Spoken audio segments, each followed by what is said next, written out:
ప్రయత్నం చేయండి అమ్మా. లైన్ ఉండని, పురుషులకు కానీ స్త్రీలకు కానీ లైన్ మధ్యలో డిస్టర్బ్ లేకుండా ముందుకు వచ్చి కూర్చోవడానికి కూడా ప్రయత్నం చేయండి. ఖాళీ ప్లేస్ ఉంది, వచ్చేవారికి ఇబ్బంది కలగకుండా ఉందామండి. పరిశుద్ధ గ్రంథము నుండి కీర్తనాలు 108వ అధ్యాయము 7 నుంచి చివరి దాకా. కీర్తనాలు 108వ అధ్యాయము 7 నుంచి చివరి దాకా చదువుకుందాం. మన మధ్యలో ఉన్నటువంటి సహోదరుడు జాన్ వచ్చి వాక్యపట్నం చదివి మనకు పలికిస్తాడు. ప్రార్థన పాస్టరమ్మ గారు చేస్తారు. తర్వాత వాక్య ధ్యానంలోనికి మనం వెళ్దాం. వాక్యపట్టణం సహోదరుడు జాన్ గారు వచ్చి మనకు వాక్యాన్ని చదివి పలికిస్తాడు. అందరూ కూడా పలకాల్సిందిగా మనవి చేస్తున్నాను. ఓకేనండి. 108వ అధ్యాయము 7 నుంచి చివరి దాకా.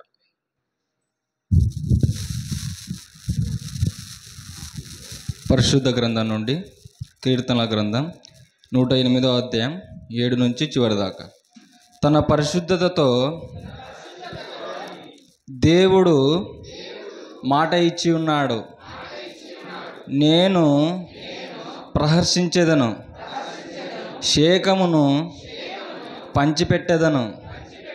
సుక్కోతు లోయను కొలిపించేదను. గిలాదు నాది, మనష్షే నాది.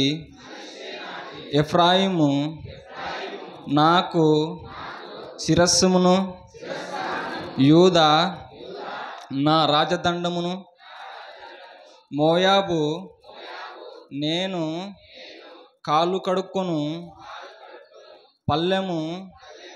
ఏదోము మీదికి నా చెప్పు విసిరివేయుదును.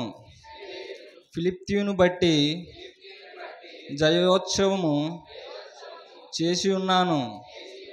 కోటగల పట్టణములోనికి నన్ను ఎవడు తొడుక్కొని పోవును? ఏదోములోనికి నన్నెవడు నడిపించును? దేవా, నీవు మమ్మును విడనాడి ఉన్నావు కదా. దేవా, మా సేవకుతో కూడా నీవు బయలుదేరుట మాని ఉన్నావు కదా. మనుషుల సహాయము వ్యర్థము. శత్రువులను జయించుటకు నీవు మాకు సహాయం చేయుదుము. దేవుని వలన మేము శూరకార్యములు జరిగించెదము. మా శత్రువులను అనగద్రొక్కువాడు ఆయనే. ఈ వాక్యాన్ని దేవుడు దీవించును.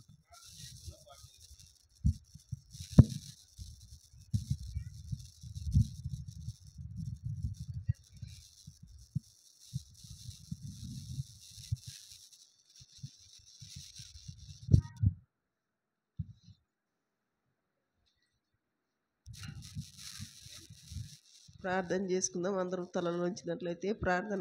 ప్రేమగల నాయన, కృపగల తండ్రి, నీకు వందనములు, స్తుతులు, స్తోత్రములు చెల్లించుకున్నాము దేవా.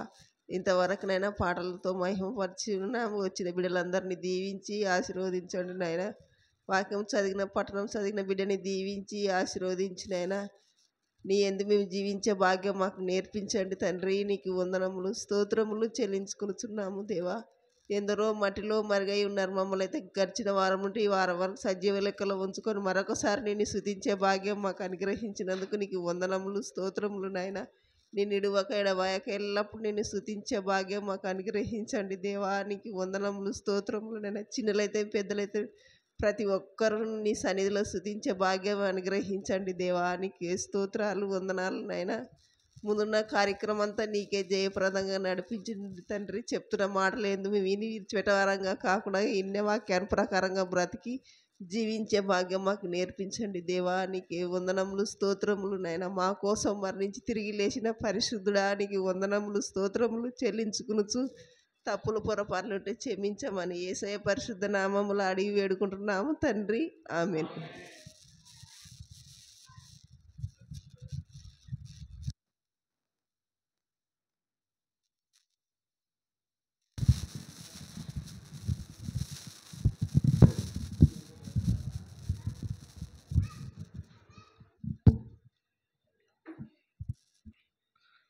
మంచిది. ప్రభునందు ప్రియులారా, వాక్య పఠనం చదివి వినిపించినటువంటి సహోదరుడు జాను గారికి ప్రార్థించినటువంటి పాశ్రమకు వందనాలు తెలియజేస్తూ ఉన్నాం. ప్రభునందు ప్రియులారా, దేవుడు 2 మాసాలు కాపాడాడు. జనవరి, ఫిబ్రవరి, 3వ మాసం 3వ నెలలోనికి మనల్ని నడిపించినటువంటి ఆ దేవాది దేవునికి కూడా కృతజ్ఞతాస్తుతులు చెల్లిస్తూ, చేరి వచ్చిన మీ అందరికీ కూడా మన ప్రభు అయిన యేసు క్రీస్తు నామమున వందనాలు తెలియజేస్తున్నానండి. మీకు అందరికీ వందనాలు. ప్రభునందు ప్రియులారా, వాక్య ధ్యానంలోనికి మనం వెళ్దాం. దయచేసి పిల్లలు కానీ అలాగే పెద్దలు కానీ అటు ఇటు తిరగకుండా కూర్చున్న చోటనే జాగ్రత్తగా దేవుని వాక్యములోనికి మనం వెళ్ళడానికి ప్రయత్నం చేద్దాం. సెల్ ఫోన్స్ ఏమైనా ఉంటే సైలెంట్లోనన్నా పెట్టండి, లేదంటే స్విచ్ ఆఫ్ అన్న చేసేయండి. వాక్యము వింటేనే మన జీవితాలు బాగుపడేది, మన బ్రతుకులు బాగుపడేది. కనుక నిర్లక్ష్యం చేయకండి, అశ్రద్ధ చూపకండి. కొద్దిసేపు మనసంతా దేవుని మాటల మీద ఉంచండి. ఓకేనా? మంచిది. ప్రభునందు ప్రియులారా, గత వారములో మనం నేర్చుకున్నటువంటి అంశం ఏంటంటే, ఏది దేవుని కుటుంబం? ఆ కుటుంబములో ఉన్నటువంటి వారందరూ కూడా దేవునిలో ఉండాలని దేవుడు ఆశపడినట్టుగా, దేవుడు కోరుకున్నట్టుగా మనం చూశాం. ఒకవేళ వాళ్ళు చెదిరిపోకుండా మనము వారి గురించి ప్రార్థన చేస్తూ వారి గురించి దేవుని సన్నిధిలో నిలబెట్టడానికి ప్రయత్నాల్లో ఉండాలని, అదే దేవుని కుటుంబం, అదే దేవుడు కోరుకుంటున్నటువంటి విధానం, అందుకే ఆ కుటుంబాన్ని దేవుడు ఇచ్చాడు అని గత వారములో, అటువైన వారంలో మనం నేర్చుకున్నాం. అవునా? మంచిది.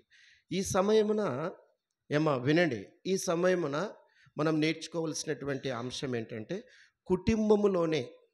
కుటుంబములోనే అన్నదమ్ముల బంధం ఎంత గొప్పదో మనం నేర్చుకుందాం. తర్వాత కుటుంబములోనే అక్క చెల్లెళ్ళ బంధం ఎంత గొప్పదో మనం నేర్చుకుంటున్నాం. కుటుంబములోనే అన్నదమ్ముల బంధం ఎంత గొప్పది.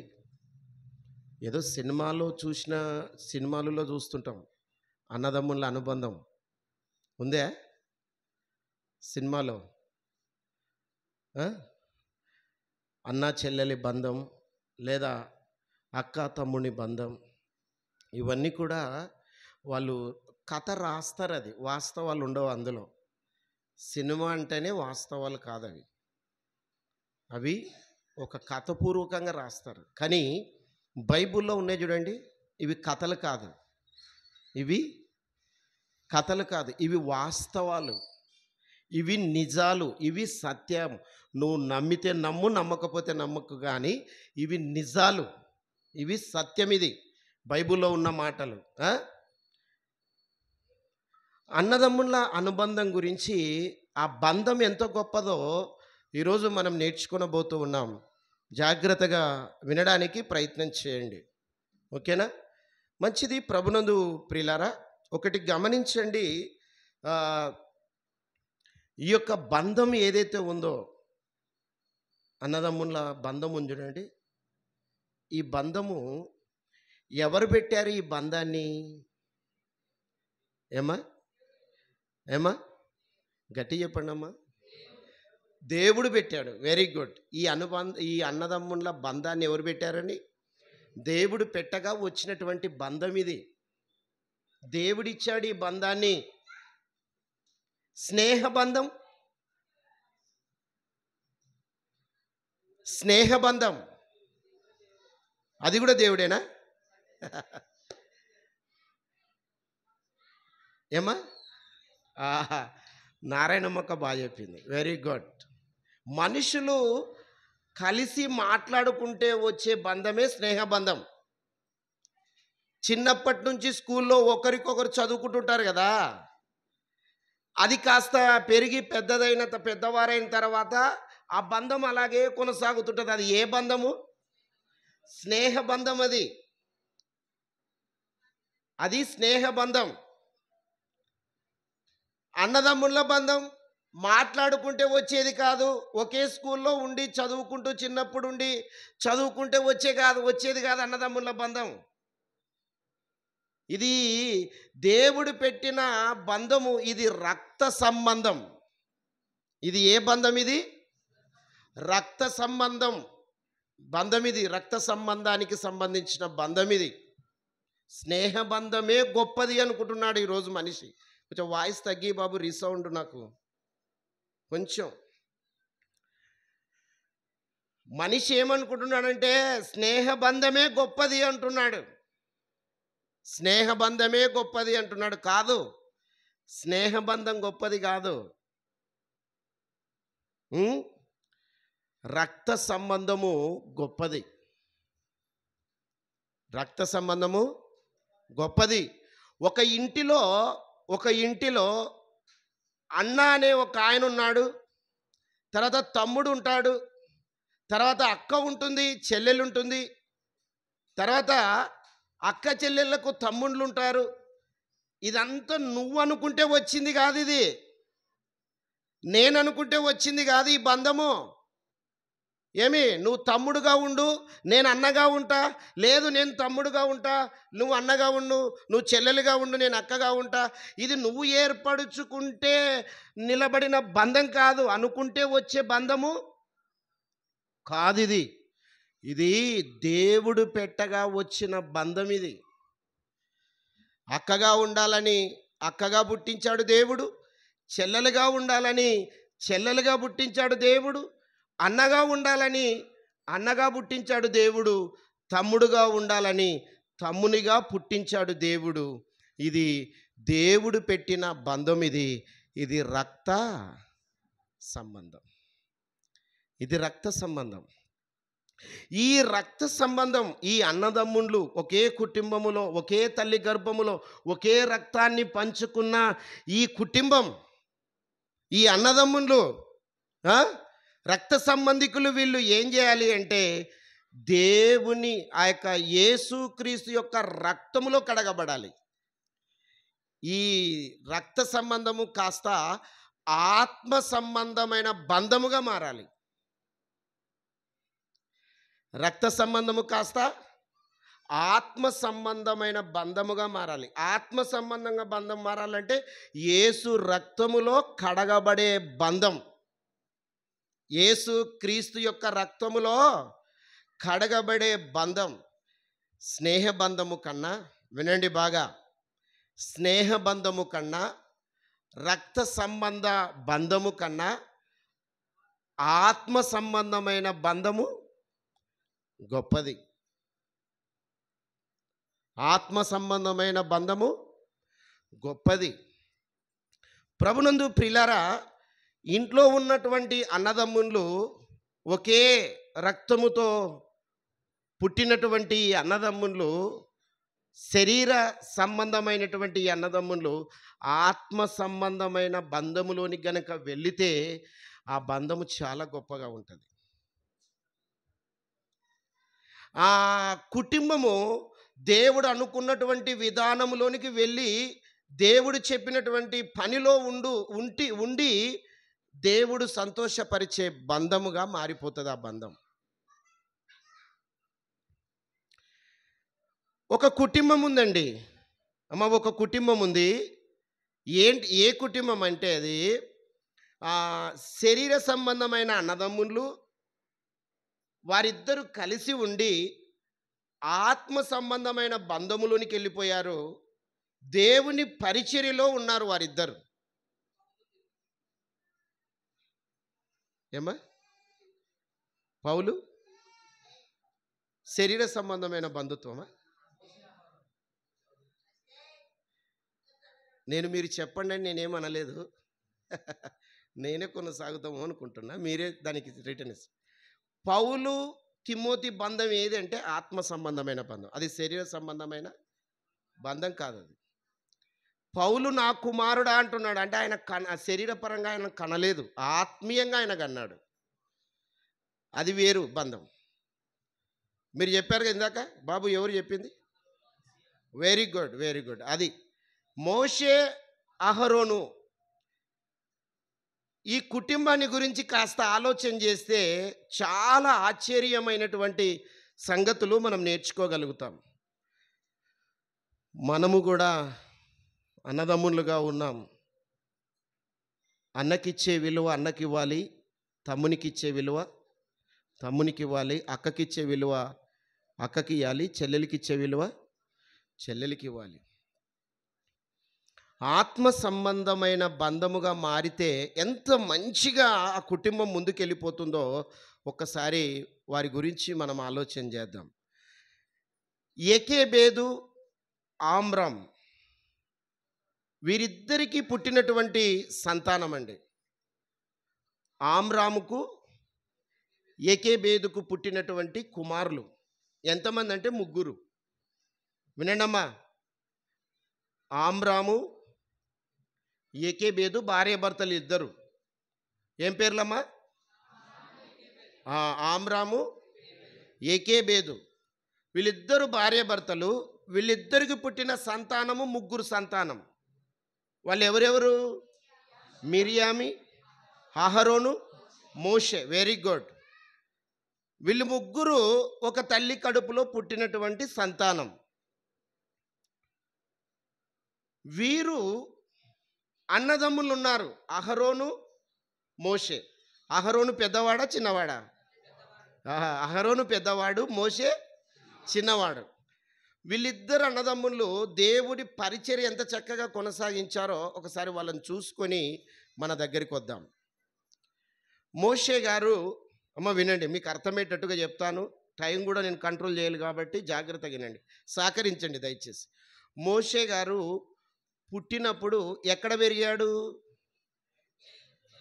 ఐగుప్తులోనే, రాజభవనంలో పెరిగాడు. ఎన్ని సంవత్సరాలు పెరిగాడు? ఇది మనకు తెలియదు. ఎన్ని సంవత్సరాలు? 40 ఏండ్లు. ఎన్ని ఏండ్లమ్మా? బాగా వినండి. 40 సంవత్సరాలు ఆ ఫరో ఇంట్లో, ఆ భవనములో, రాజ్యభవనములో ఫరో కుమార్తె పెంచుకుంది. 40 సంవత్సరాలు అక్కడ ఉన్నాడు మోషే. ఆ తర్వాత మోషే ఆ భవనాన్ని విడిచి, ఐగుప్తుని విడిచి మిద్యాను అనే అరణ్యములోనికి వెళ్ళిపోతాడు. ఎందుకు వెళ్ళిపోతాడు అది వేరే సమస్య. ఇశ్రాయేలులను ఎవరో కొడుతూ ఉంటే ఈ ఐగుప్తుని చంపేస్తాడు మోషే. ఈ విషయము ఫరోకు తెలిస్తే నన్ను కూడా చంపేస్తాడేమనే భయంతో ఆ భవనాన్ని విడిచి పారిపోతాడు మోషే. మిద్యాను అనే దేశంలోనికి వెళ్ళిపోయి ఆ మిద్యానులో ఒక ఆయన దగ్గర పనిచేస్తూ గొర్రెలు మేపుతూ ఉన్నాడు. Very good. ఇత్రో అనే ఆయన దగ్గర ఈయన పనిచేస్తున్నాడు మోషే గారు. 40 ఏళ్ళు రాజభవనంలో ఉన్నాడు. తర్వాత అక్కడికి వెళ్ళాడు. అక్కడికి వెళ్ళిన తర్వాత గొర్రెలు మేపుతూ ఉన్నాడు రోజు. ఇత్రో అనే ఒక యజమానుని దగ్గర పని చేస్తూ ఉన్నాడు. ఒకరోజు ఏం జరిగింది అంటే ఒక పొద అంటుకుంది. పొద అంటే అర్థమైంది కదమ్మా? ఒక పొద అంటుకుంది, మంటతో రగులుకుంటుంది. ఈయననేమో గొర్రెలు మేపుతూ ఉన్నాడు. ఒక చోట పొద అంటుకొని అలాగే మంట ఆరిపోవడం లేదు, ఆ మంట తగ్గడం లేదు. దూరం నుంచి మోషే చూస్తున్నాడు గొర్రెలు మేపుకుంటా. ఏంటి పరిస్థితి ఏంటిది? మంట ఎంతసేపు అయింది, మంట ఆరిపోవడం లేదని దగ్గరికి వచ్చాడు. ఆ పొద దగ్గరికి, ఆ మంట దగ్గరికి వచ్చాడు. ఆ మండుతున్నటువంటి ఆ పొద దగ్గరికి వచ్చి నిలబడితే ఆ పొదలో నుండి దేవుడు దేవదూత ద్వారా మోషేతో మాట్లాడుతున్నాడు. దేవుడు దేవదూత ద్వారా మోషేతో మాట్లాడు. ఆ పొదలో నుంచి ఒక స్వరం వినబడింది మోషేకు. ఏ స్వరము అంటే, ఇదిగో మోషే, నువ్వున్నటువంటి ఈ స్థలం ఎక్కడైతే నిలబడ్డావో అది పరిశుద్ధమైన స్థలం, అది పరిశుద్ధమైన స్థలము.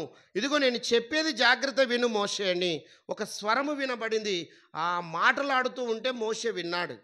ఏమని వినబడిందంటే, దేవదూత ఏమని చెప్పిందంటే, ఇదిగో మోషే, బానిసత్వములో ఇశ్రాయేలీలు నా ప్రజలున్నారు, వారిని విడిపించటానికి నువ్వు వెళ్ళాలి అన్నాడు.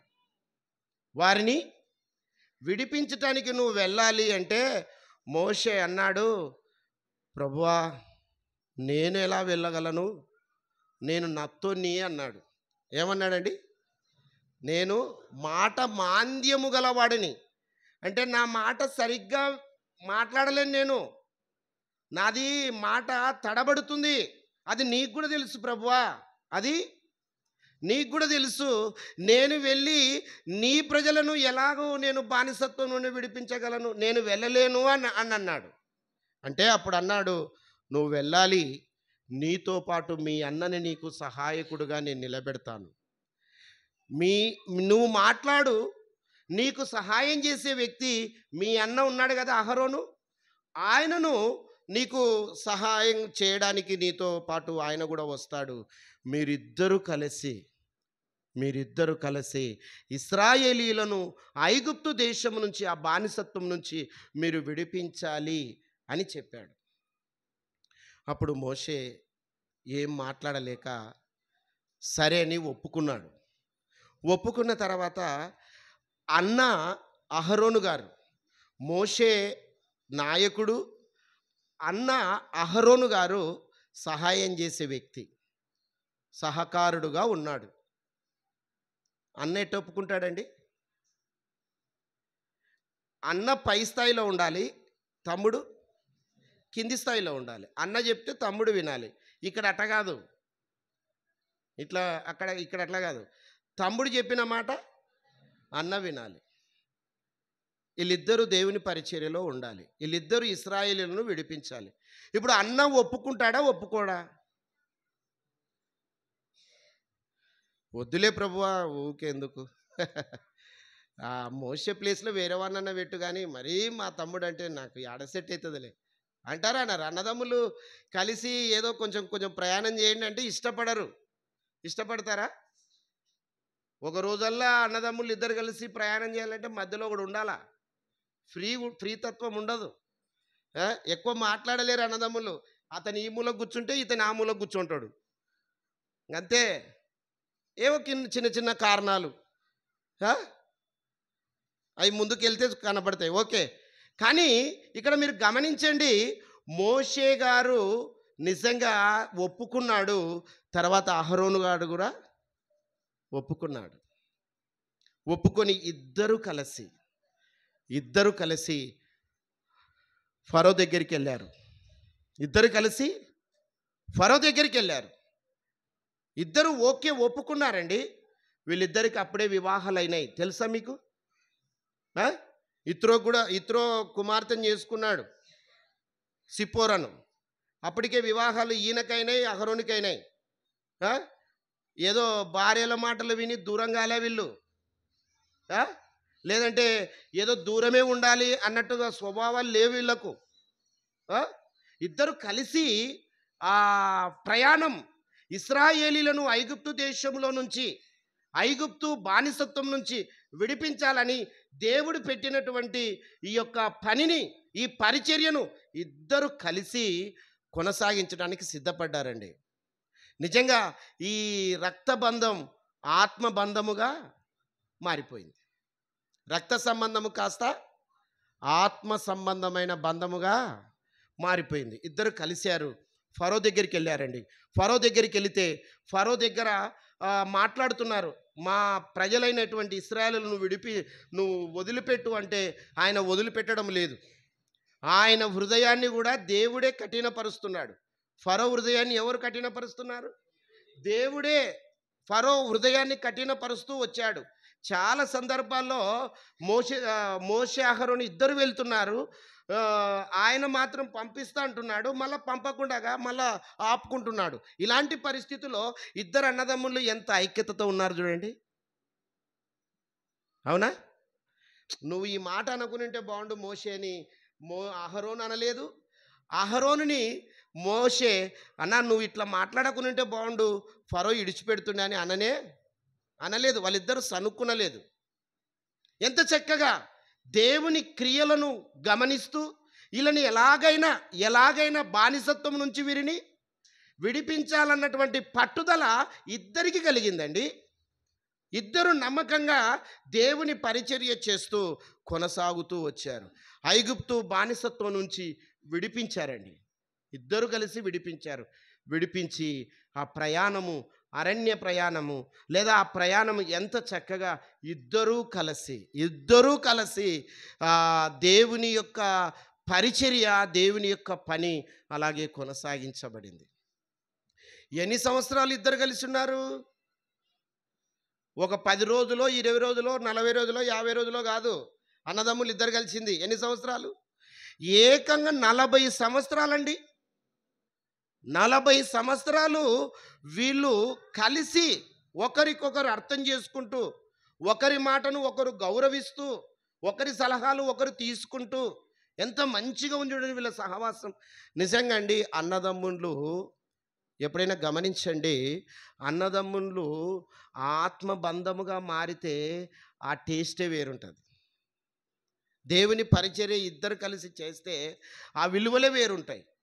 ఆ బంధము చాలా స్థిరంగా నిలబడిపోతుందండి దేవుని పరిచర్యలో ఉంటే. అన్నదమ్ములు వీళ్ళిద్దరూ కూడా చాలా చక్కగా కొనసాగుతున్నారు. ఎటువంటి సమస్యలు లేవు. ఒకరి మీద ఒకరు సాటిలు చెప్పుకునే పరిస్థితి లేదు. చాలా సందర్భాల్లో దేవుడు వచ్చి మాట్లాడుతున్నాడు, ఓసారి మోషేతో, ఓసారి అహరోనుతో. వీళ్ళిద్దరు పోయి మోషే ఇట్ట మాట్లాడినాడని దేవునికి కంప్లైంట్ ఏమి ఇవ్వలేదు అహరోను. వాడు మా తమ్ముడు తొందరపడి కొన్ని విషయాలు మాట్లాడినాడయ్యా, కొంచెం అట్లా మాట్లాడకుండా ఉంటే బాగుండు అని ఏం చెప్పలే అహరోను. లేదా మోషే అన్న గురించి ఏం చెప్పలేదు అక్కడ దేవుని దగ్గర. ఎవరి పని వాళ్ళదే, ఎవరి చెప్పిన పని వాళ్ళు చేసుకుంటూ వెళ్ళిపోతూ ఉన్నారు. ఒకానొక సందర్భంలో ఒక సమస్య గురించి మనం ఆలోచన చేయాలి. ఎంత చక్కగా వారు పరిష్కారం చేశారు ఆ పని చూడండి. ఒకసారి సంఖ్యాకాండము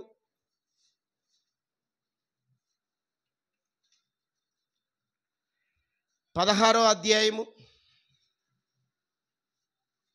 47, 48.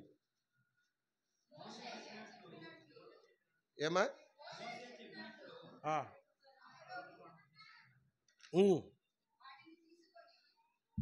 మోషే చెప్పినట్టు అహరోను వాటిని తీసుకొని సమాజము మధ్యకు పరిగెత్తి పోయినప్పుడు తెగులు జనులలో మొదలుపెట్టి ఉండెను. కాగా అతడు ధూపము వేసి ఆ జనుల నిమిత్తము ప్రాయచిత్తము చేసెను. అతడు చచ్చిన వారికిని బ్రతికియున్న వారికిని మధ్య నిలబడగా తెగులు ఆగెను. ఇక్కడ ఒకటి గమనించండి అమ్మా, తెగులు ఎందుకు వచ్చింది అంటే, ప్రయాణం చేస్తున్నారు ఇశ్రాయేలు అందరూ ప్రయాణం చేస్తున్నారు. అహరోను మోషే కలిసి వీళ్ళని తీసుకొని వెళుతూ ఉంటే దేవుడు మోషేతో మాట్లాడుతున్నాడు. అహరోను దేవుని పరిచర్యలో ఉన్నాడు, యాజకుడుగా ఉన్నాడు, ఈయన నాయకుడుగా ఉన్నాడు. ఏమ్మా వినండి, మోషేతో దేవుడు మాట్లాడుతున్నాడు. ఆయన నాయకుడు. మోషే ఎవరు? నాయకుడు. అహరోను యాజకుడు. వీళ్ళిద్దరూ కలిసి కొనసాగుతూ ఉంటే ఆ గుంపులోనే ఒక జాతి ఉందండి. ఆ జాతి ఏ జాతి అంటే కోరాహు అనే జాతి. వీళ్ళు ఏం చేశారంటే, కోరాహు అనే ఒక కుటుంబం వాళ్ళు ఏం చేశారంటే, ఏంది ఎప్పుడు వాళ్ళేనా మాట్లాడాల్సింది, వాళ్ళేనా నడిపించాల్సింది, వాళ్ళకే ఉందా జ్ఞానము, ఏం మాకు లేదా? వస్తుందిరా అది ఈ సమస్య. ఏం వాళ్ళేనా? ఏం వాళ్ళ గుంపేనా ఆరాధించేది? మా గుంపు ఉండదా? మా గుంపు మేము ఆరాధించలేమా? మేము స్తుతించలేమా? మా వంశము మేము స్తుతిస్తాము అని ఈ కోరాహు సంతానము అహరోను మోషే మీద సనిగి మేము కూడా నడిపిస్తాము, మేము కూడా బాధ్యతలు తీసుకుంటాము, మాతో కూడా దేవుడు మాట్లాడుతాడు, మేము కూడా నాయకత్వాన్ని మా నాయకత్వాన్ని కూడా మేము కూడా నెరవేర్చుకుంటామని మోషే మీన అహరోను మీన సనిగి వాళ్ళకు వ్యతిరేకంగా మాట్లాడి కొంతమందిని వాళ్ళ వైపు అహరోను కోరాహు వైపు కొంతమందిని చేర్చుకొని సమస్య రేగిపోయింది. వెంటనే దేవుని కోపం వచ్చింది. దేవునికి కోపం వస్తే అక్కడ ఏం జరిగిందంటే భూమి కోరాహు ఉన్న ఎక్కడైతే ఉన్నారో అక్కడికక్కడే భూమి ఇచ్చుకుంది. దేవుని కోపం ఎలా ఉంది చూడండి. దేవుని పరిచర్య ఎవరు చేయాలో వారే చేయాల. దేవుడు ఇస్తాడు ఆ బాధ్యత. నువ్వు అనుకుంటే వచ్చేది కాదు, నేను అనుకుంటే వచ్చేది కాదు. దేవుని పని దేవుడు ఇస్తాడు ఆ బాధ్యత. దేవుడు ఇచ్చినప్పుడు దాంట్లో సక్సెస్ అవుతూ ఉంటాడు మనిషి. కొంతమంది అట్ట కాదు, సొంతంగా నిర్ణయాలు తీసుకొని వచ్చేస్తుంటారు. అది ఫెయిల్ అయిపోతుంటుంది, అది ముందుకు నడవదు. అది ఏదో స్వార్థపూరితమైనటువంటి పనులు చేస్తూ ఉంటారు. సేవలో ఉంటే అన్నీ దొరుకుతాయని. అది మంచిది కాదు, అది శాపము. అది దేవుడు సక్సెస్ చేయలేడు దాని విషయంలో. దేవుడు ఎన్నుకున్నటువంటి వారిని మోషే అహరోను ఎన్నుకున్నాడు, వాళ్ళ ద్వారానే పని చేయిస్తాడు. వీళ్ళు వ్యతిరేకంగా నిలబడ్డారు. ఏమైందంటే ఉన్న పాటననే భూమి అట్టే ఇచ్చుకుంది. అందరూ కోరాహు సంతానం అంతా అందులో కూలిపోయారు. కూలిపోతే ప్రజలందరూ భయపడిపోతున్నారు. ఉన్న ప్రజలు ఏమైపోయారు? భయపడిపోతున్నారు. అయ్యో ఏంటి ఇట్ట జరిగింది, ఇంత పని జరిగింది అని. వీళ్ళు ప్రజలు ఏం చేశారంటే మోషే మీద అహరోను మీద సనుగుతున్నారు. వీళ్ళు చావడానికి గల కారణం మీరే, అహరోను కోరాహు సంతానం ఇట్లా చావడానికి కారణం మీరే అయ్యా అని వీళ్ళ మీద రిటర్న్ సనుగుతూ ఉన్నారు. అప్పుడు మళ్ళీ దేవునికి కోపం వచ్చి ఒక తెగులు రప్పించాడు. వీళ్ళని అందరినీ తీసేయాలన్న మనసుతో దేవుడు ఒక తెగులు రప్పిస్తే అప్పుడు దేవునితో మోషే అహరోను వీళ్ళిద్దరు కలిసి ఎంత చక్కగా దాన్ని పరిష్కారం చేస్తున్నారు చూడండి. ఇద్దరు కలిసి దేవునితో మాట్లాడుతున్నారు. ఇద్దరు కలిసి ఇశ్రాయేలు ప్రజలను కాపాడడానికి ప్రయత్నం చేస్తున్నారు. ఇద్దరు కలిసి ఆ తెగులును ఆపడానికి కూడా ప్రయత్నము చేస్తున్నారు. వీళ్ళ బంధం చూడండి ఎంత చక్కగా కొనసాగుతూ ఉందో. ఎటువంటి తొందరపాటు లేకుండా, ఎటువంటి సమస్యలు లేకుండా, ఎటువంటి ఆ యొక్క ఏవేవి ఒకరికొకరు అవి మాట్లాడుకోకుండా, గుసగుసలు ఆడకుండా, నువ్వు చేస్తేవి అని మోషే మీద కానీ, లేదు నువ్వు చేస్తేవన్నా అని మోషే అహరోను మీద కానీ ఏమాత్రము సనిగినట్టుగా అన్నదమ్ముల మధ్య సమస్యలు వచ్చినట్టుగా మనం అక్కడ కనబడుతూనే లేదు. ఇద్దరు కలిసి ఆ తెగులు ఆపడానికి ప్రయత్నం చేశాడు. మోషే చెప్పాడు అహరోనుకు, అన్నా నువ్వు వెళ్ళు ధూపం వేసేసి, ఒక ధూపమే. ఆ ధూపం వేసినప్పుడు దేవుడు పెట్టినటువంటి ఆ తెగులు ఆగిపోతుంది అని చెప్పిన వెంటనే అహరోను వెంటనే వెళ్ళి ఒక ధూపం వేసి ఆ ధూపము ద్వారా దేవుడు పెట్టినటువంటి ఆ యొక్క తెగులును ఆపేసినట్టుగా మనం చూస్తూ ఉన్నాం. ఆపేశాడు అక్కడ. దీన్ని బట్టి మనకి ఏమర్థమైపోతుందంటే ఇద్దరు అన్నదమ్ముళ్ళు దేవుని పరిచర్యలో ఉంటూ, దేవుని కార్యక్రమాల్లో ఉంటూ ఎంత చక్కగా వారి యొక్క బంధము స్థిరపడిందో మనకు తెలుస్తూ ఉంది. వాటి విషయంలో మనం జాగ్రత్తగా ఆలోచించాలి. ఎన్ని సంవత్సరాలు అంటే ఒక సందర్భమే కాదు, చాలా సందర్భాలు జరిగాయి. మనకు చెప్పడానికి టైం లేదు ఇక్కడ. చాలా సందర్భాలు సమస్యలు వచ్చాయి, ఆటంకాలు వచ్చాయి, కష్టాలు వచ్చాయి, ఇబ్బందులు వచ్చాయి, ప్రయాణాల్లో ఎన్నో ఒడిదుడుకులు వచ్చాయి. వాటన్నిటిని కూడా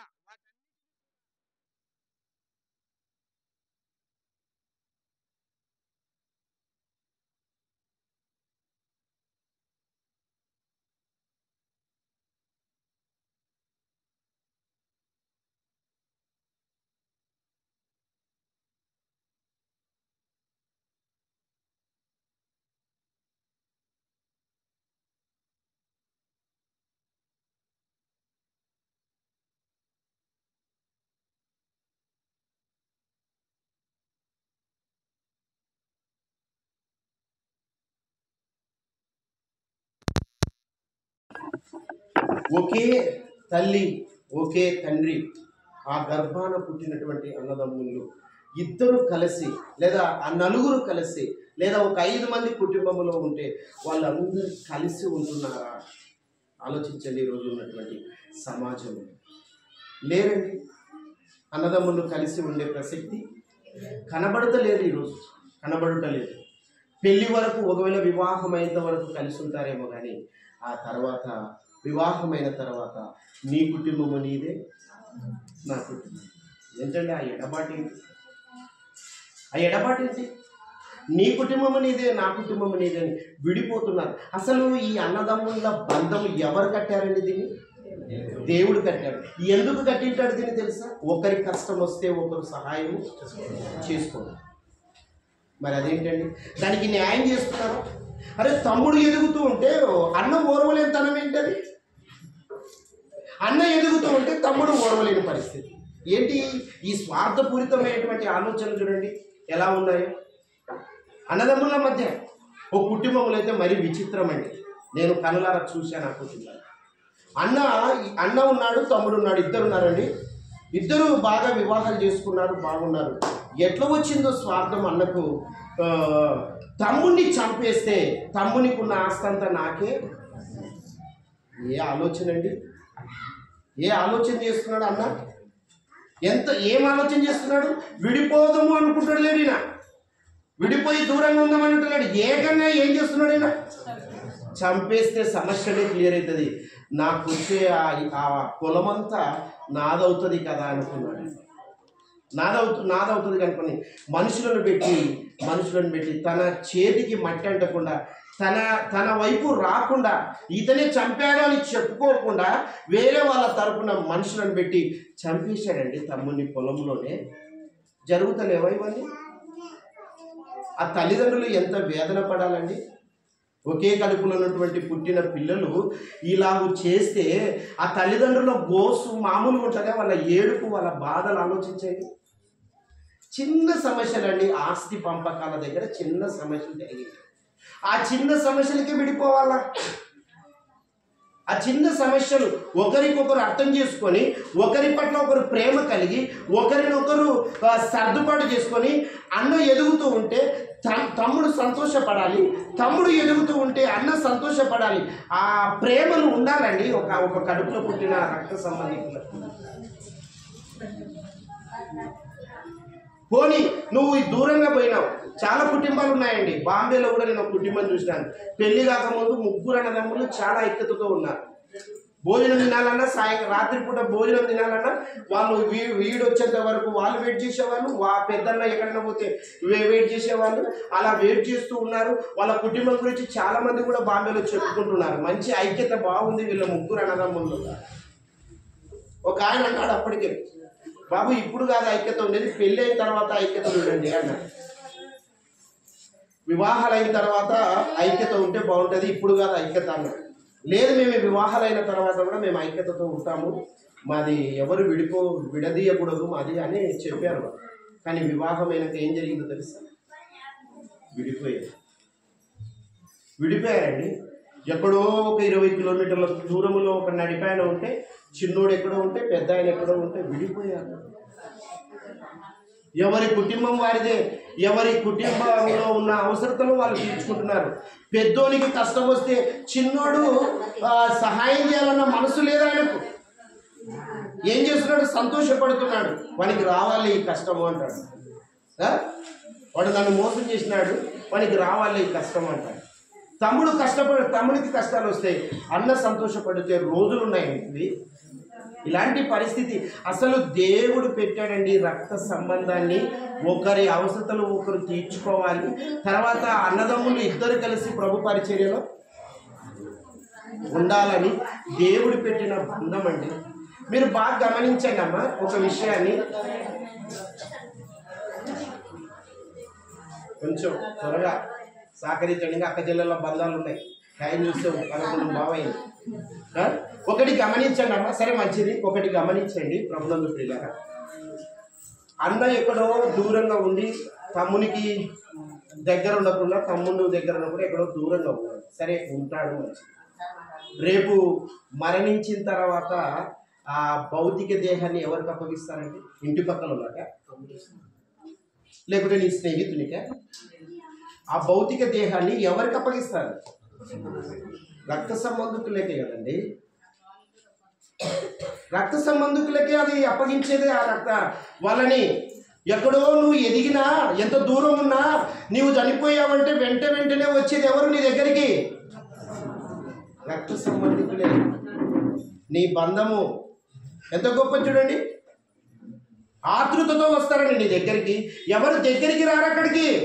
మాకు తప్పదని వాడు ముందుకు వస్తాడు, తమ్ముడనే కానీ అన్నాను కానీ. వాళ్ళకి అప్పగిస్తారు పెద్దలు కూడా అక్కడ ఉన్నోళ్ళు. బాబు మీరు ముట్టుకోకండి, ఎవరున్నారు ఇక్కడ, వాళ్ళకి రక్త సంబంధికులు ఎవరైనా ఉంటే చెప్పండి అంటారు. మేమున్నామా అంటే అది మీరే చేయవలసింది అంటాడు. ఎంత గొప్పదండి రక్త సంబంధం. అప్పుడు చనిపోయినప్పుడు వాళ్ళే చేయాలి. నీ భౌతిక దేహాన్ని తీసుకొని సమాధి తోటకు తీసుకెళ్లేది వాళ్ళే చేయాలి ఆ కార్యక్రమము. మరి బ్రతికి ఉన్నప్పుడు వేరువేరుగా ఉండి చనిపోయిన తర్వాత వాళ్ళు వచ్చి నీకు భౌతిక దేహాన్ని చేస్తూ ఉన్నారంటే బ్రతికి ఉన్నప్పుడే నువ్వు ఆలోచించాలి. ఈ బంధము చాలా, రక్త సంబంధము చాలా గొప్పది అని తెలుసుకోవాలి అన్నమాట. చూశారా, చిన్న చిన్న సమస్యలకు దూరమైపోతూ ఉంటే కన్న తల్లిదండ్రులు ఎంత బాధపడిపోతుంటారండి. పోనీ నువ్వేమో దూరం అయిపోతుంది. పుట్టిన పిల్లల పరిస్థితి ఏంటి? నీకు పుట్టారు కదా, ఒకే కడుపులో నీకు పుట్టారు కదా, నీ కడుపున పుట్టిన పిల్లలు ఉన్నారు కదా, వాళ్ళు ఎదిగిన తర్వాత వాళ్ళు దూరంగా జీవిస్తూ ఉంటే అప్పుడు నీకు కూడా ఈ బాధ రాదా? ఈరోజు తల్లిదండ్రులను నువ్వు బాధ పెట్టి ఎక్కడో నాకు నచ్చిన చోట ఉంటానని అన్నతో ఏదో చిన్న విషయానికి, తమ్మునితో ఏదో చిన్న విషయానికి జగడమాడి ఆస్తులు పంచక నాకు రావాలని, నీవు నాకు రావాలని వాళ్ళు ఆ విధంగా చీల్చుకొని కుటుంబాలు దూరం అయిపోయి ఇంతవరకు మాట్లాడనీకనే లేదు. వాళ్ళు పిల్లలు పెద్దవాళ్ళు అయిపోతున్నారు, అన్నదమ్ములు కలిసే ప్రసక్తే లేదు. ఎందుకు ఇంత కఠినం? ఆలోచించండి ప్రభునందు ప్రియులారా. ఇది నువ్వు పెట్టుకున్నటువంటి బంధం కాదు. తమ్ముడు అనేవాడు నువ్వు చెప్పితే వచ్చినటువంటి వాడు కాదు. అది దేవుడు పెట్టిన బంధం, రక్త సంబంధం. నీకు ఇచ్చిన ఆ ధర్మాన్ని నువ్వు పాటించాలి. తమ్మునికి ఇచ్చే విలువ తమ్మునికు నువ్వు ఇవ్వాలి. తమ్ముడు కష్టాల్లో ఉంటే నువ్వు సహాయము చెయ్యాలి. అన్న కష్టం ఉంటే తమ్ముడు సహాయం చేయాలి, తమ్ముడు కష్టం ఉంటే అన్న సహాయం. ఇలా ఒకరికొకరు కలిసి ఆ రక్త సంబంధాన్ని గట్టిగా స్థిరపరచుకొని ప్రభు పరిచర్యలో రక్త సంబంధము కాస్త యేసు రక్తములో కడగబడి ఆత్మబంధముగా మారిపోయి దేవుని పరిచర్యలో ఉండాలని దేవుడు ఆశ పడుతున్నాడు. కుటుంబములో అలా ఉండాలని దేవుడు ఆశించాడు. అందుకే ఇచ్చాడు అన్నని, చెల్లెల్ని, అక్కని, తమ్ముని. చూశారు ఎలా ఉంది మన బంధం? ఈరోజు క్రైస్తవులమే, దేవుని పిల్లలమే, దేవుని ఎరిగిన వాళ్ళమే. ఈరోజు ఎడబాటేంటి? ఆలోచించండి ప్రభునందు ప్రియులారా. అది మంచిది కాదు, అది మంచిది కాదు. ఎప్పటికైనా కానీ అన్న తమ్మునికి, తమ్ముడు అన్న కలిసి వాళ్ళు జీవితాన్ని కొనసాగిస్తూ ఉండాలి. ఎంత కుటుంబం ఎంత విస్తరించినా వాళ్ళిద్దరూ కలిసే ఆలోచన చేసుకుంటూ ముందుకెళ్ళిపోవాలి. ఆ తల్లిదండ్రులు కూడా చాలా హ్యాపీగా ఉంటారు. తల్లిదండ్రులే ఆనందము కాదు, తల్లిదండ్రుల ఆనందమే కాదు, పరలోకములో ఉన్న దేవుడు కూడా సంతోషిస్తూ ఉంటాడు. ఎవరికి ఇచ్చిన రుణాన్ని వాళ్ళు తీర్చుకోవాలి, ఎవరికి ఇచ్చిన న్యాయాన్ని వాళ్ళు చెయ్యాలి. తర్వాత అక్కచెల్లెళ్ళ పరిస్థితి చూడండి.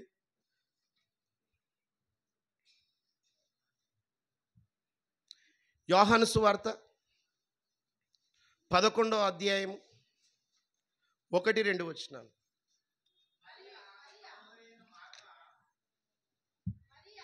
మరియా ఆమె సహోదరి అయిన మార్త అను వాళ్ళ గ్రామమైన బెతేనియాలో ఉన్న లాజరును ఒకడు రోగి ఆయను. ఈ లాజరు ప్రభువునకు అత్తరు పూసి తల వెంట్రుకలతో ఆయన పాదములు తుడిచిన మరియకు సహోదరుడు. వినండమ్మా, ఇక్కడ ఒక కుటుంబం కనపడుతుంది. ఏ కుటుంబం అంటే అక్క, చెల్లెలి, తమ్ముడు. అక్క ఎవరు చెప్పండి? ఆ? మరియ కాకపోతే మార్త, మార్త కాకపోతే మరియ. సరే, ఏదేమైనా మార్త అక్క ఎవరండి? మార్త. మరియమ్మ చెల్లెలి, తమ్ముడున్నాడు లాజర్. ఆ కుటుంబం బెతనీ అనే ఊరిలో ఉంది. ఈ కుటుంబం యేసు ప్రభు వారు సువార్త ప్రకటించడానికి ఆయా ప్రాంతాలకు వెళితే బెతనియా ఇంటికి వచ్చేవాడు ఖచ్చితంగా. ఆ గ్రామానికి వస్తే వాళ్ళ ఇంటిని దర్శించేవాడు అనమాట. వాళ్ళు మంచి విశ్వాసులుగా కుటుంబం కట్టబడుతుంది. అక్క చెల్లెళ్ళు, అక్క కానీ తమ్ముడు కానీ తర్వాత చెల్లెలి కానీ అక్క కానీ వీళ్ళు ముగ్గురు కలిసి దేవుని సన్నిధిలో ఉన్నారు వీళ్ళంతా. ఒకరోజు యేసు ప్రభు ఇంటికి వచ్చినాడు. అవునా? ఇంటికి వచ్చినప్పుడు వాక్యం ఎవరు వింటున్నారు? మరియా యేసు పాదాల దగ్గర కూర్చొని వింటుంది. మార్త వంటగదిలోకి వెళ్ళిపోయింది. యేసుప్రభు నోట్లోకి ఏదన్నా పెడితే బాగుంటుందని చూస్తుంది. మరియమ్మనేమో యేసుప్రభు నోట్లో నుంచి ఏమొస్తుందో వినాలని మరియమ్మ ఉంది. ఎవరు గొప్ప? అంటే మార్తమ్మ ఫెయిలా? మార్తమ్మకు రక్షణ లేదా? మార్తమ్మ ప్రభులో లేదా? దీన్ని బట్టి అదే అర్థమవుతుంటుంది. కానీ మార్త, మరియా, లాజరు వీళ్ళందరూ కూడా దేవుని నమ్మారు, దేవుని పరిచర్యలో ఉన్నారు. అదే వచనం చూడండి, యోహాను సువార్త 11:5లో యేసు మార్తను ఆమె సహోదరిని యేసు ఎవరెవరిని ప్రేమించాడంట? మార్తను, ఆమె సహోదరి ఎవరామె? మరియమ్మను, లాజరును కూడా ప్రేమించను. అంటే ముగ్గురు కూడా ఈ రక్త సంబంధము కాస్త ఆత్మ సంబంధముగా మారిపోయి ముగ్గురు కూడా దేవుని నమ్ముకున్నటువంటి వ్యక్తులుగా కనబడుతున్నారు. ఒకరోజు ఏం జరిగిందంటే లాజరుకు అనారోగ్యం వచ్చింది. అనారోగ్యం వచ్చినప్పుడు వార్త పంపించాడు. యేసుప్రభు వారు పలానా చోట ఉన్నాడంటే వర్తమానం పంపించారు యేసుప్రభుకి. ఇద్దరు కలిసి అక్కచెల్లెళ్ళు, మా తమ్ముడు అనారోగ్యంగా ఉన్నాడయా, మీరు రండి అని చెప్పారు. ప్రభు అక్కడికి రాలే అన్నప్పుడు ఇద్దరు కూడా అక్క కానీ చెల్లెలు కానీ నువ్వు కొన్ని ప్రాబ్లమ్స్ చేస్తీవి, అందుకే యేసుప్రభు రాలేదని అక్క మీద చెల్లెలు కానీ చెల్లెల మీద అక్క కానీ ఏమి సనుగోక్కులే. వాళ్ళు ఏమి అవన్నీ ఏం మాట్లాడుకోలే. రాకపోయేసరికి తమ్ముడు ఏమైపోయాడు? చనిపోయాడు. తమ్ముడు చనిపోయేసరికి మళ్ళా చనిపోయిన 4 రోజులకు యేసుప్రభు వచ్చాడు వాళ్ళ ప్రాంతానికి. వెంటనే అక్క పోతుంది, చెల్లెలి పోతుంది ప్రభు దగ్గరికి. ఏం పోతావులే, మన ఇంటికి రాలే అని అక్క ఎన్నికి జరగలే. మనం చెప్పినట్టు ఆయన రాలే, ఆయన ఉన్నిటే మన తమ్ముడు బ్రతుకు అన్నారా? ఏం దేవుడో ఏములో పోసారు, మా పిల్లలలో చంపుకొని పోతున్నాడు, ఆ దేవుడు లేకుంటే మన అంటారా? దేవుని మీద బండవాడా? దేవుని మీదనే బండేస్తారా? మాటలు యాడికి చూడండి, జాగ్రత్త. దేవుడు అన్యాయస్తుడు కాదు, అర్థం చేసుకునే విధానంలో ఉంది. అపార్థం చేసుకోకూడదు. దేవుణ్ణి ఎప్పుడో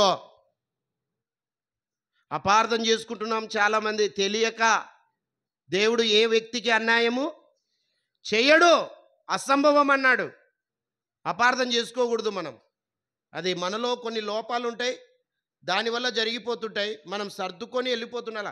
భక్తి జీవితంలో బలహీనత రాకూడదు. ఇద్దరు అక్కచెల్లెళ్ళు ప్రభు పలాని చోటు ఉన్నాడంటే పరుగున పోయారు అక్కడికి. పోయి ప్రభువా నువ్వు వచ్చింటే, ప్రభువా ఏమన్నారు అక్కడ? నువ్వు వచ్చింటే నా తమ్ముడు బ్రతుకు నాయనా అని చెప్పారు. అంటే వాళ్ళిద్దరి యొక్క సహవాసం చూడండి ఎంత బాగుందో, అక్కచెల్లెళ్ళ సహవాసం. ఈరోజు మన సమాజంలో లేదా ఈరోజు ఉన్నటువంటి అక్కచెల్లెళ్ళు కలిసి ఉన్నారా? కలిసి లేరు. ఉన్నారమ్మా? ఏడ ఉన్నారబ్బా కదా. అక్కకు వివాహం అయితే అక్క కుటుంబం అక్కదే, చెల్లెలి కుటుంబము చెల్లెలదే. పోవాలా ఇంకా, నీ కుటుంబం నీదే. ఆమెకు కష్టం వస్తే ఈమె సహాయం చేసేది లేదు, ఈమెకు కష్టం ఏమో అనిందని ఇంక విడిపోవడమే. అక్క అంటే తప్పేముంది? చెల్లెల్ని ఒకవేళ చెల్లెలే అక్కనంటే తప్పేముంది? సర్దుబాటు చేసుకుంటే అయిపోతుంది కదా. ఆ? అవేమొద్దు, ఒక మాట అన్నారా ఇంకా అయిపోయాక విడిపోవడమే, ఇంకా వద్దు. వాళ్ళ ఇంటికి వాళ్ళే, మా ఇంటికి మేమే. అట్లా ఉంటే ఎట్లా? అక్కని ఎందుకు ఇచ్చాడు దేవుడు నీకు ఆ పాత్ర, ఆ బాధ్యత ఎందుకు ఇచ్చాడు? చెల్లెలకి ఏదైనా కష్టం వస్తే నువ్వు సహాయము చెయ్యాలని ఇచ్చాడు నీకు ఆ బాధ్యత. ఆ? చెల్లెలి ఆనందంగా ఉంది, అక్కకు కష్టాలు వచ్చినప్పుడు ఆ చెల్లెలి పోయి అక్కకు సహాయము చేయాలి, అందుకే ఇచ్చాడు. వీళ్ళిద్దరూ కలిసి దేవుని పరిచర్యలో ఉంటే ఇంకా ముందుకు వెళ్ళడానికి అవకాశం ఉంటుంది. ఈరోజు అలాంటి పరిస్థితి ఏం కనబడట్లేదు. ఇది రక్త సంబంధము కాస్త ఆత్మ సంబంధముగా మారిపోవాలి. ఇంకా ముందుకెళితే ప్రభునందు ప్రియులారా గమనించండి, యేసు ప్రభు వారి కుటుంబం కూడా ఉంది. యేసు ప్రభు కుటుంబం కూడా ఉంది. యేసు ప్రభువుని ప్రారంభములో ఆ కుటుంబము రక్షణ లేదు. ఆ కుటుంబానికి ప్రారంభములో తెలుసా మీకు ఇది? యేసు ప్రభు కుటుంబం ఉంది, ఉందా? ఎంతమంది సహోదరులు ఉంది? అంతేగా. ఎంతమంది ఉన్నారో చూడండి. మత్తయి సువార్త 13వ అధ్యాయము 35 55, క్షమించండి. ఇతడు వడ్లవాణి కుమారుడు కాడా? ఇతని తల్లి పేరు మరియ కాదా? ఇక్కడ ఇచ్చాడు చూడండి లిస్టు వాళ్ళ సహోదరుల పేర్లు. యాకోబు, యోసేపు, సీమోను, యూదా. ఎంతమంది అమ్మా? 4. యేసుక్రీస్తు ఎంతమంది అవుతారు? 5 మంది. మరియమ్మకు పుట్టినటువంటి వారు 5 మంది సంతానం, ఒక సిస్టర్. 5 మంది ఉన్నారన్నమాట అన్నదమ్ములు. ఈ నలుగురు కూడా ఒకరోజు యేసు ప్రభువు ఇక్కడ తరుముతూ ఉన్నారని వాళ్ళ ఊరికి వస్తే వాళ్ళు ఒప్పుకోలేదు. వాళ్ళు ఏమన్నారో చూడండి. అది 7వ అధ్యాయం యోహాను సువార్త 3వ వచనం. 7:3 యోహాను సువార్త. వాళ్ళు అన్నమాట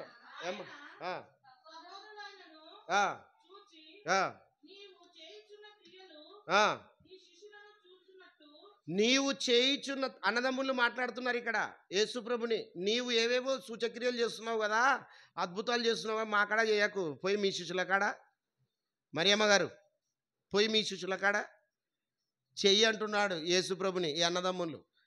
ఏం చదవమ్మా? ఈ స్థలము విడిచి యూదయాకు వెళ్ళు, ఈడ ఉండకు, మా దగ్గర ఉండకు, పోయి యూదాకు వెళ్ళు. యూదాలో యేసు ప్రభుని పట్టుకోవాలని ప్రయత్నం చేస్తున్నారనమాట. అక్కడికి పోతే నువ్వు పట్టబడతావు, నువ్వు పోయేదే మేలు అన్నట్టుగా మాట్లాడినారు అక్కడ. అంటే అప్పుడు రక్షణ లేదు. అయినా కూడా యేసు ప్రభు వారి నిమిత్తము ప్రార్థన చేస్తున్నాడు. వాళ్ళని ఏమీ విసిగించుకోలేదు. మీరు మారితే మారండి, లేకుంటే లేదని వాళ్ళని వదిలేయలేదు. యేసు ప్రభు చక్కగా వారిని ప్రేమిస్తున్నాడు, వాళ్ళని దగ్గరికి చేర్చుకుంటున్నాడు, వారి గురించి ప్రార్థన చేస్తూ ఉన్నాడు. ఏదో ఒక రోజు మారతారన్నటువంటి మనస్సు వారిలో కలుగుతుందని ప్రయత్నం చేశాడు ఒక అన్నగా. ఈరోజు తమ్ముడు చెడిపోతూ ఉంటే అన్న ఏం చేయాలి? ప్రార్థన చేయాలి, మా తమ్ముడు మారాలి, మా తమ్ముని కుటుంబం రక్షణలో ఉండాలి అని. చెల్లెలు చెడిపోతుంటే అక్క ఏం చేయాలా? ప్రార్థించాలా. అది నీ బాధ్యత, అది నీకు ఇచ్చినటువంటి అర్హత. అది నీకు ఇచ్చాడు దేవుడు అక్కగా, ఆ పోస్ట్ నీకు ఇచ్చాడు. అదేదో స్నేహబంధం అయితే మాట్లాడుకుంటే వచ్చే బంధం, అది స్నేహబంధం. ఇది రక్త సంబంధం. నువ్వు అనుకుంటే నేను అనుకుంటే వచ్చినది కాదు. అది ఎవడు పెట్టినారు? అది దేవుడు పెట్టినాడు. నువ్వు అక్కగా ఉండాలి, ఆమె చెల్లెలుగా ఉండాలి, తమ్ముడుగా ఉండాలి, అన్నగా ఉండాలి, అన్నదమ్ములు ఇద్దరు అక్క చెల్లెలుగా ఉండాలని దేవుడు పెట్టాడు కుటుంబంలో ఈ బంధం, రక్త సంబంధం. కాబట్టి ఒకరికొకరు మనము సహకారులుగా సహాయం చేసేవారిగా ఉండాలి. అది దేవుడు ఏర్పాటు చేసినటువంటి ఆ బంధం, రక్త సంబంధం. ఇక్కడ చెల్లెలి అక్క ఇద్దరు కలిసి యేసుక్రీస్తు దగ్గరికి వెళ్ళినట్టుగా మనం కూడా ఒకరు చెడిపోతుంటే ఒకరి గురించి మనం అంగలార్చాలి, ఒకరికి సహాయం చేసేటట్టుగా ఉండాలి. ఆ కుటుంబాన్ని విడిచిపెట్టకుండా మనము కలిసి మెలిసి ముందుకు వెళ్ళిపోవడానికి ప్రయత్నం చేయాలి. యేసుప్రభు కుటుంబం మారింది తెలుసా? విడిచిపెట్టలేదు యేసుప్రభు ఎవరిని కూడా, అన్నదమ్ములని కానీ వాళ్ళని ఎవరిని కానీ విడిచిపెట్టలేదు. అందరూ మారినట్టుగా యేసుప్రభు మరణించి తిరిగి వెళ్ళిపోయేటప్పుడు 40 రోజులు భూమి మీద ఉన్నప్పుడు ఆయన అహరోనుడై వెళ్ళిపోయిన తర్వాత కుటుంబము ప్రార్థనలో ఉన్నట్టుగా మనం చూస్తున్నాం. అపోస్తుల కార్యము 1:14.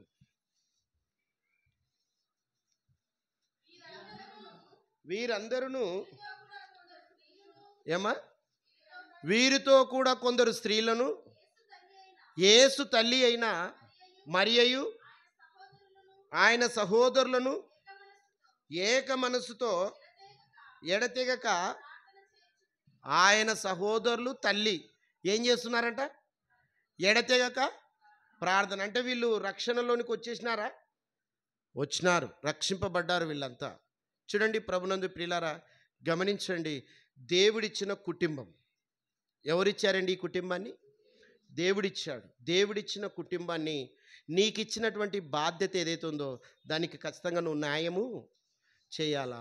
అంతేకాదు వారిని ప్రభులోనికి నడిపించడానికి కూడా ప్రయత్నము చేయాలా.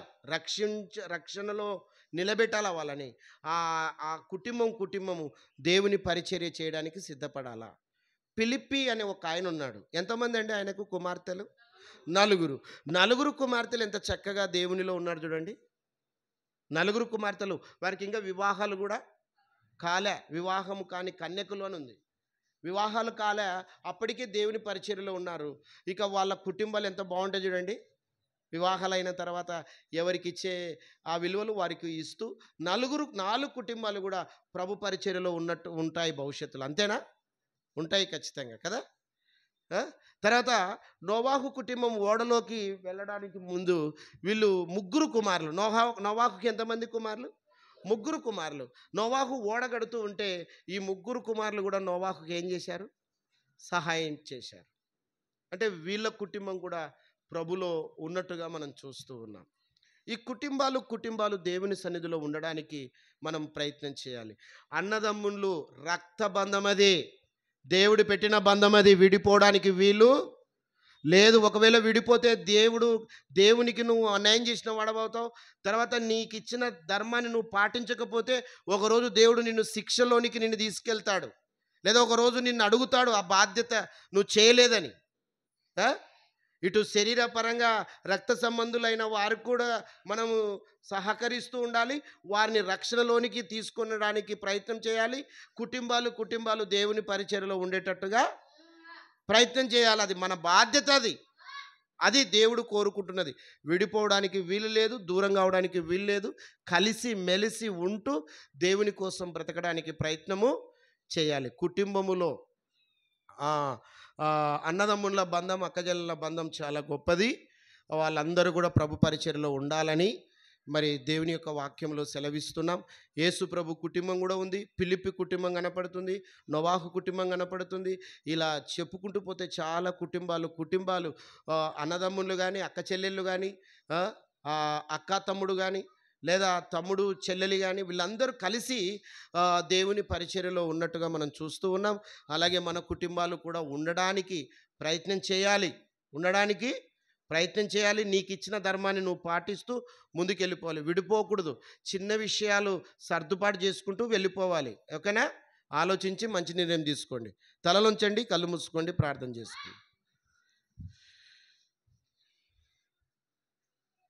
దయగల మా నాయన, ప్రేమగల మా తండ్రి,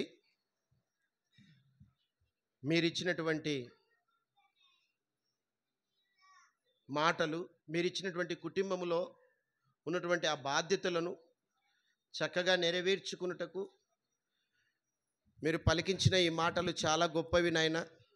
ఆ మాటలు మా హృదయాలలో భద్రపరుచుకొని వాక్యానికి న్యాయం చేస్తూ వాక్యానుసారంగా మేము జీవిస్తూ నిజంగా అన్నకు తమ్ముడు, తమ్మునికి అన్న, అక్కకు చెల్లెలికి అక్క, ఒకరికొకరు సపోర్ట్ ఉండాలని, ఒకరి పట్ల ఒకరు కలిసిమెలిసి ఉండాలని, మీరు పెట్టిన ఆ బంధాన్ని, ఆ రక్త సంబంధాన్ని అలాగే కొనసాగించుకుంటూ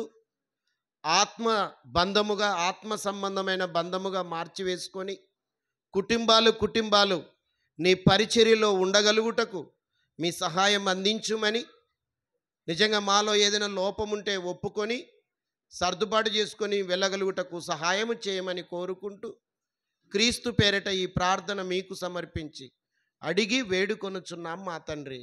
ఆమేన్.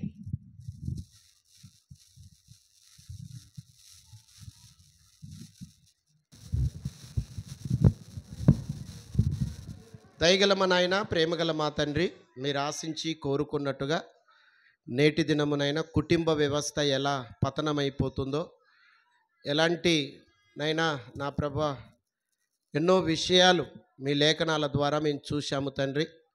నిజంగా కుటుంబంలో ఉన్నటువంటి ఆ రక్త సంబంధం చాలా గొప్పది. ఆ గొప్పదయ్యున్న రక్త సంబంధం ఆత్మ సంబంధముగా మారితే దానికంటే ఇంకా గొప్పది అన్నటువంటి విషయాలు మేము నేర్చుకున్న ప్రతి మాట నాయన చక్కగా మా హృదయాలలో భద్రపరచుకొని ఆ మాటల ప్రకారంగా జీవించుటకు సహాయం చేయమని ప్రార్థిస్తూ, వచ్చినటువంటి నీ పిల్లలందరినీ దీవించిన ఆయన ఆశీర్వదించు తండ్రి. ప్రభు బలలో చేవేసిన మీ పిల్లలందరినీ జ్ఞాపకం చేసుకొని ఆశీర్వదించండి తండ్రి. అలాగే నాయన కానుకలు సమర్పించారు, వేసినటువంటి ప్రతి హస్తాన్ని దీవించి ఆశీర్వదించండి. వారి కష్టార్జితం వ్యర్థం కాకుండా ప్రతిఫలాన్ని దయచేయమని ప్రార్థిస్తూ ఉన్నాం.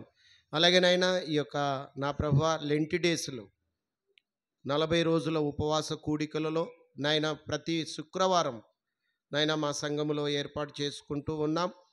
నా తండ్రి, మరి ఈ యొక్క శుక్రవారము నా ప్రభా ఫాస్టింగ్ ప్రేయర్ ఉండగా మీరే సహాయం చేయండి. ఆ కార్యాన్ని మీకు మహిమకరంగా జరిగించండి.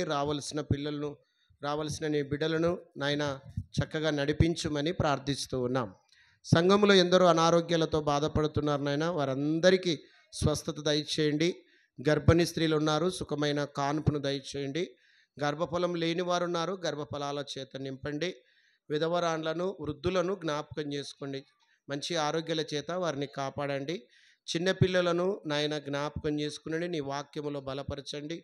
టీచర్స్ను దీవించండి, నీ పరిచర్యలో ఉండగా వారి కుటుంబాలను ఆశీర్వదించండి.